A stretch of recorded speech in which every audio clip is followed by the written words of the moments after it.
ପିଲାମାନେ ତୁମମାନଙ୍କୁ ସଂସ୍କୃତ ଶିକ୍ଷାୟତନର ଏଇ ପ୍ରକୋଷ୍ଠ ମଧ୍ୟକୁ ସ୍ୱାଗତ। ଆଜି ପିଲାମାନେ ଆମେ ଆମର ଏଇ ପ୍ରକୋଷ୍ଠ ମଧ୍ୟରେ ପଢ଼ିବା ସ୍ତ୍ରୀ ପ୍ରତ୍ୟୟଗତ ଏକପଦୀକରଣ। ତୁମେମାନେ ସବୁବେଳେ ସ୍ତ୍ରୀ ପ୍ରତ୍ୟୟ କରୁଛ, ତାର ଏକପଦୀକରଣ କେମିତି ହଉଛି ଆଜି ତୁମେ ଶିଖ। ଦେଖ ସେଇଠି ଟିକେ ଟିକେରେ କେମିତି ପାର୍ଥକ୍ୟ ରହୁଛି ତୁମେମାନେ ବୁଝ। ଦେଖ, ଆମେ ଯଦି ପଚାରିବା ବିବାହିତା ସ୍ତ୍ରୀ ସଂସ୍କୃତରେ କ'ଣ ହବ? ହବ ପାଣି ଗୃହୀତି ହେଲା। କିନ୍ତୁ ସେଇଠି ରକ୍ଷିତା ସ୍ତ୍ରୀ ପାଣି ଗୃହୀତା। ତାହେଲେ ତମର ବେଳ ପଡ଼ିଲେ ଅର୍ଥଗତ ପାର୍ଥକ୍ୟ ପଡ଼ିପାରେ। ପାଣି ଗୃହୀତା, ପାଣି ଗୃହୀତି। ପାଣି ଗୃହୀତା କହିଲେ ରକ୍ଷିତା ସ୍ତ୍ରୀ, ପାଣି ଗୃହୀତି କହିଲେ ବିବାହିତା ସ୍ତ୍ରୀ।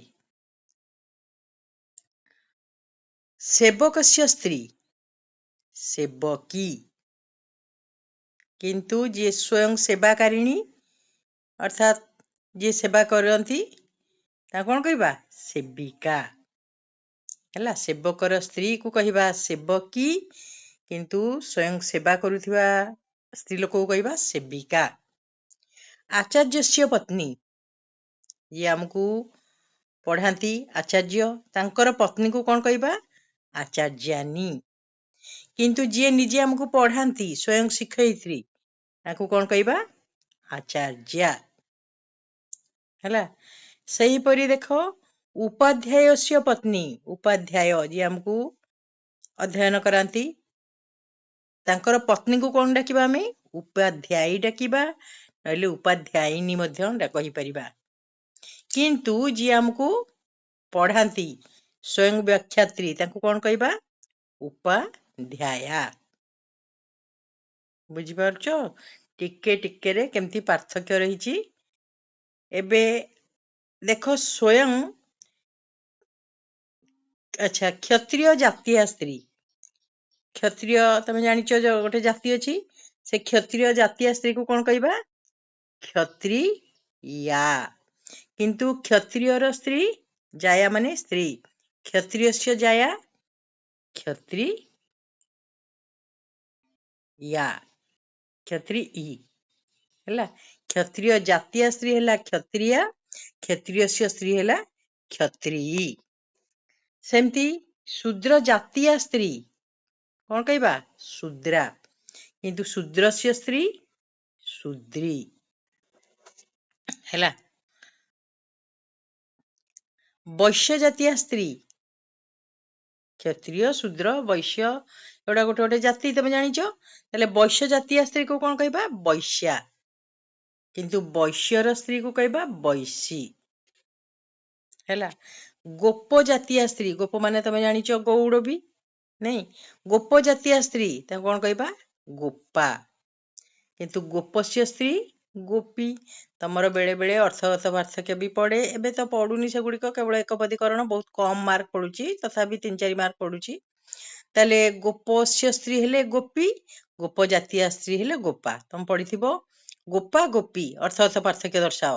ତାହେଲେ ଗୋପା କହିଲେ ଗୋପ ଜାତୀୟ ସ୍ତ୍ରୀ, ଗୋପୀ କହିଲେ ଗୋପ ବା ଗୌଡ଼ର ସ୍ତ୍ରୀ। ସେମିତି ବ୍ରହ୍ମଣ ଜାୟା ହେଲା, ବ୍ରହ୍ମଣ ଅର୍ଥାତ୍ ବ୍ରହ୍ମାଙ୍କର ପତ୍ନୀ, ଜାୟା ମାନେ ପତ୍ନୀ, ବ୍ରହ୍ମାଣୀ। କିନ୍ତୁ ବ୍ରାହ୍ମଣସ୍ୟ ଜାୟା ବା ବ୍ରାହ୍ମଣର ସ୍ତ୍ରୀକୁ କ'ଣ କହିବା? ବ୍ରାହ୍ମଣୀ। ତେଣୁ ବ୍ରହ୍ମାଣୀ ବ୍ରାହ୍ମଣୀ, ବ୍ରହ୍ମାଣୀ କହିଲେ ବ୍ରହ୍ମାଙ୍କର ସ୍ତ୍ରୀ, ବ୍ରାହ୍ମଣୀ କହିଲେ ବ୍ରାହ୍ମଣର ସ୍ତ୍ରୀ ହେଲା। ଟିକେ ଟିକେରେ କେତେ ପାର୍ଥକ୍ୟ ରହୁଛି ତମେ ଦେଖ। ସେହିପରି ପ୍ରଭୁଯୁକ୍ତା ନାରୀ, ପ୍ରଭୁଯୁକ୍ତା ନାରୀ କ'ଣ କହିବା? ପତିମତୀ, କିନ୍ତୁ ସଧବା ନାରୀ ପତିବତ୍ନୀ ହେଲା। ପ୍ରଭୁଯୁକ୍ତା ନାରୀ ପତିମତୀ, ଯାହାକୁ ଆମେ ଚାକରାଣୀ ବୋଲି ମଧ୍ୟ କହିପାରିବା, କିନ୍ତୁ ସଧବା ନାରୀ ପତିବତ୍ନୀ। ଆଚ୍ଛା, ଦୁଷ୍ଟ ଜବହ ଜବାନୀ, ଦୁଷ୍ଟ ଜବ, ଜ ତମେ ଜାଣିଛ, ଜ ଯୋଉ ପୋକା ଜ, ତାକୁ କହିବା ଜବାନି। କିନ୍ତୁ ଯବନସ୍ୟ ଜାୟା ବା ଯବନର ସ୍ତ୍ରୀ ଯିଏ ତାକୁ କହିବା ଯବନି। ଆଉ ଯବନ ମାନଙ୍କର ଲିପି ଯବନା ନାମ ଲିପି ଯବନାନୀ। ତେଣୁ ଏଠି ତିନିଟା ରହିଛି। ଦୁଷ୍ଟ ଯବ ଅର୍ଥାତ୍ ପୋକା ତାକୁ କହିବା ଜବାନି। ଆଉ ଯବନସ୍ୟ ଜାୟା ତାକୁ କହିବା ଯବନି। ଯବନା ନାମ ଲିପି ଯବନାନୀ। ହେଲା, ଟିକେ ଟିକେରେ କେମିତି ପାର୍ଥକ୍ୟ ରହୁଛି ଦେଖୁଥାଅ। ଆଚ୍ଛା, ବିଦୁଷଃ ପତ୍ନୀ ବିଦୁଷୀ। ହେଲା, ମଘୋନଃ ପତ୍ନୀ କଣ ହବ? ମଘୋନି। ଗୁରଃ ପତ୍ନୀ ଦିଟା ହେଇପାରିବ ପିଲାମାନେ, ଗୁର୍ବି ନହେଲେ ଗୁରୁହୁ। ଗୁରଃ ପତ୍ନୀ ଗୁର୍ବି ହବ, ଗୁରୁହୁ ବି ହବ। ମନୋଃ ପତ୍ନୀ ମନା ବି ହବ, ମନା ଇ ହବ, ମନୁହୁ ମଧ୍ୟ ହବ। ହେଲା, ମନା ବି, ମନାଇ, ମନୁହୁ। ସେମିତି ଆମେ ଦେଖିବା ଅକୃତ୍ରିମା ଭୂମି ତାକୁ କଣ କହିବା? ସ୍ଥଳା ସ୍ଥଳୀ। କୃତ୍ରିମା ଭୂମି ସ୍ଥଳା। ହେଲା, ଅକୃତ୍ରିମା ଭୂମି ବା ପ୍ରାକୃତିକ ଭୂମି ଯୋଉଟା ସେଟା ହଉଛି ସ୍ଥଳୀ, ଆଉ କୃତ୍ରିମା ଭୂମି ହେଲା ସ୍ଥଳା। ସୂର୍ଯ୍ୟସ୍ୟ ଦେବୀ ସ୍ତ୍ରୀ ସୂର୍ଯ୍ୟଙ୍କର ଦେବୀ ସ୍ତ୍ରୀ କଣ ହବ? ସୂର୍ଯ୍ୟା। ସୂର୍ଯ୍ୟସ୍ୟ ମାନବୀ ସ୍ତ୍ରୀ ସୂରୀ।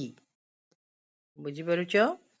ତାହେଲେ ଏଇଠି ଟିକେ ଟିକେରେ ପାର୍ଥକ୍ୟ ତମେ ଜାଣିଛ। ସୂର୍ଯ୍ୟଙ୍କର ଦିଟା ସ୍ତ୍ରୀ, ଦେବୀ ସ୍ତ୍ରୀ ଆଉ ମାନବୀ ସ୍ତ୍ରୀ। ତାହେଲେ ସୂର୍ଯ୍ୟସ୍ୟ ଦେବୀ ସ୍ତ୍ରୀ ହେଲା କଣ?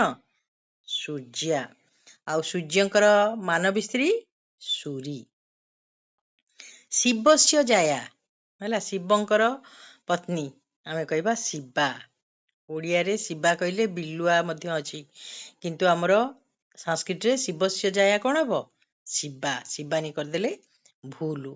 ହେଲା, ସର୍ବସ୍ୟ ଜାୟା ସର୍ବାଣୀ।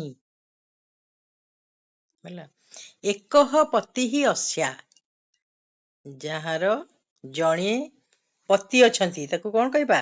ଏକ ପତ୍ନୀ। ବିରହ ପତିଃ अस्या ଯାହାଙ୍କର ପତି ବୀର ଅଟନ୍ତି ତାଙ୍କୁ କଣ କହିବା? ବୀର ପତ୍ନୀ। ପଞ୍ଚପତୟଃ अस्या ଯାହାର ପାଞ୍ଚଟି ପତି। ଜାଣିଛ କିଏ ସେ? କିଏ? ଦ୍ରୌପଦୀ। ତାହେଲେ ପଞ୍ଚପତ୍ନୀ ତାଙ୍କୁ କହିବା କଣ? ପଞ୍ଚପତ୍ନୀ। ଯାହାଙ୍କର ପାଞ୍ଚଟି ପତି ତାଙ୍କୁ କଣ କହିବା? ପଞ୍ଚପତ୍ନୀ। ସମାନଃ ପତିଃ ଯସ୍ୟାଃ ସା ଯାହାଙ୍କର ଦୁଇଟି ପତି ତାକୁ କଣ କହିବା? ଦୁଇଟି ପତ୍ନୀ ତାଙ୍କୁ କଣ କହିବା? ସପତ୍ନୀ। ରୁଦ୍ରସ୍ୟ ଜାୟା ରୁଦ୍ରସ୍ୟ ଜାୟା ରୁଦ୍ର ମାନେ ତ ଜାଣିଛ ଶିବ କହନ୍ତି। ରୁଦ୍ରସ୍ୟ ଜାୟା ରୁଦ୍ରାଣୀ। ହେଲା, ଶ୍ୱଶୁରସ୍ୟ ଜାୟା ଶ୍ୱଶୁର ମାନେ ଜାଣିଛ ଯୋଉ ଶ୍ୱଶୁର। ଶ୍ୱଶୁରସ୍ୟ ଜାୟା ଶ୍ୱଶ୍ରୁଃ। ବନାନ ଭଲକି ଦେଖିନିଅ। ଶ୍ୱଶ୍ରୁଃ, ଶ୍ୱଶୁର କହିଲେ ଶାଶୁ। ତାଲବେଶରେ ବ ଫଳା, ତାଲବସରେ ର ଫଳା, ହର୍ଷଉ ଆଉ ବିସର୍ଗ। ଭବସ୍ୟ ଜାୟା ଭବାନୀ। ହେଲା, ସେଇ ଶିବ। ଭବ କହିଲେ ଶିବ, ଶିବଙ୍କର ଜାୟା ଭବାନୀ। ମାତୁଳସ୍ୟ ପତ୍ନୀ ତିନିଟା ହେଇପାରିବ ପିଲାମାନେ। ମାତୁଳୀ ହବ, ମାତୁଳା ହବ, ମାତୁଳାନୀ ବି ହବ। ମାତୁଳ ମାନେ କଣ? ମାମୁଁ। ହେଲା, ତାହେଲେ ମାତୁଳୀ କହିଲେ ନିଜେ ମାଇଁ, ମାତୁଳା କହିଲେ ଆମର ଯୋଉ ସାଇ ପଡିଶା ପାଇଁ ଯିଏ ଜାତିଆ, ମାଇଁ ଜାତିଆ ନାଇଁ, ସେମିତି ମାତୁଳାନୀ କହିଲେ ସେଇ ମାଇଁ। ଶୂନଃ ସ୍ତ୍ରୀ, ଶୂନ ମାନେ କୁକୁର, ଶୂନୀ। ହେଲା, ମହତ୍ ହିମମ୍ ହିମାନୀ। କେମିତି ଏକପଦୀକରଣ ହଉଛି ଦେଖ। ମହତ୍ ଅରଣ୍ୟମ୍ ଅରଣ୍ୟାନୀ। ହେଲା, ମହତ୍ ଅରଣ୍ୟମ୍ କହିଲେ ଅରଣ୍ୟାନୀ।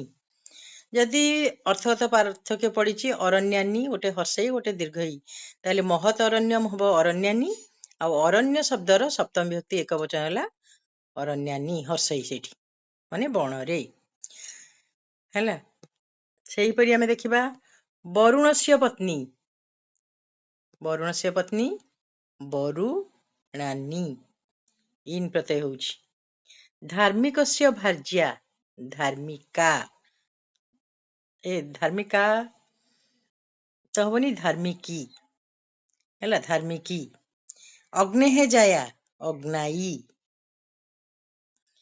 ତ୍ରିନେତ୍ରସ୍ୟ ପତ୍ନୀ ତ୍ରିନେତ୍ରା ହଉଛି। ସୁମୁଖସ୍ୟ ସୁମୁଖସ୍ୟ ସ୍ତ୍ରୀ, ଯାହାର ସୁନ୍ଦର ମୁହଁ ସୁମୁଖ, ସୁମୁଖସ୍ୟ ସ୍ତ୍ରୀ କଣ କହିବା ସୁମୁଖା। ଜୁନଃ ପତ୍ନୀ ଦିଟା ହେଇପାରିବ ପିଲାମାନେ, ଯୁବତୀ ନହେଲେ ଯୁବତୀ, ଜୁନଃ ମାନେ ଯୁବକ, ଜୁନଃ ପତ୍ନୀ ଯୁବତୀ ନହେଲେ ଯୁବତୀ ଦୀର୍ଘଇ। ମୂଢସ୍ୟ ପତ୍ନୀ ମୃଡ଼ାନୀ ହେଲା, ମୃଡ଼ସ୍ୟ ପତ୍ନୀ ହେଲା ମୃଡ଼ାନୀ। ତାହେଲେ ଆଜି ଆମେ ଆମର କେତେ ଗୁଡିଏ ଏକପଦୀକରଣ ଆମେ ଜାଣିଲେ। ଏଇ ଏକପଦୀକରଣ ଭିତରେ ଆମେ ତାକୁ ତାର ଅର୍ଥଗତ ପାର୍ଥକ୍ୟ ମଧ୍ୟ କରିପାରିବା ପିଲାମାନେ। ତାହେଲେ ଏତିକି ତୁମେ ଅଭ୍ୟାସ କରିଦେଲେ ମଧ୍ୟ ତୁମର କେତେ ଗୁଡିଏ କଥା ତୁମେ ଜାଣିଗଲ। ତାହେଲେ ସମସ୍ତଙ୍କୁ ଧନ୍ୟବାଦ। ଆଜି ପାଇଁ ଆମେ ଏଇଠି ହିଁ ରହୁଛେ।